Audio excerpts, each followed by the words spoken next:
அஞ்சு பேரும் பாசமகே அஞ்சு பேரும் என்ன பெற்றாத்தே வெள்ள மகன் அஞ்சு பேரும் பாசமகே அஞ்சு பேரும் என்ன பெற்றாத்தே உனக்கு சீப்போட வாழ வெட்டி சீப்போட வாழ வெட்டி என்ன பெற்றாத்தே சீப்போட வாழ வெட்டி சீப்போட வாழ வெட்டி என்ன பெற்றாத்தே இட்ட மலை ஊருக்குள்ள எனக்கு சிறிவாழ பந்தலிட்டோம் சிறிவாழ பந்தலிட்டோம் பெற்றாத்தே நீங்க சிறுவாழ பந்தலிட்டோம் சிறிவாழ பந்தலிட்டோம் என்ன பெற்றாத்தே நான் சிறிவாழ பந்தலில சிறிவாழ பந்தலில என்ன பெற்றாத்தே நீங்க சிறிவாழ பந்தலில சிறுவாழ பந்தலில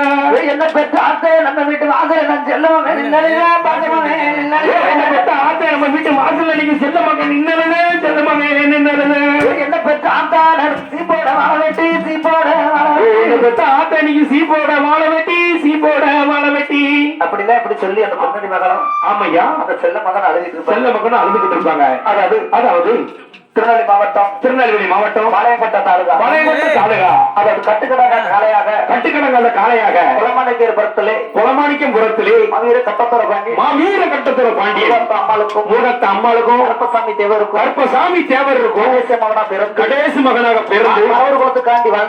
மறையூர் குளத்துக்காண்டி வாழ்ந்து அவர் எல்லாரும் வந்து கட்டுக்கடங்காத காளையாக வளர்ந்து கட்டுக்கடங்காத காளையாக ஆமையா கட்டுக்கடங்காத காளையை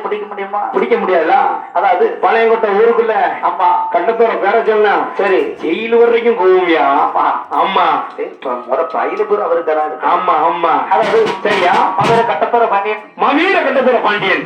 அதாவது இருக்கு ஒருத்த வாங்கி சரியா எல்லாருக்கும்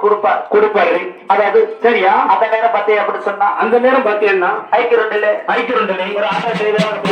ஆட்ட செய்வராக பணி எடுக்கணும்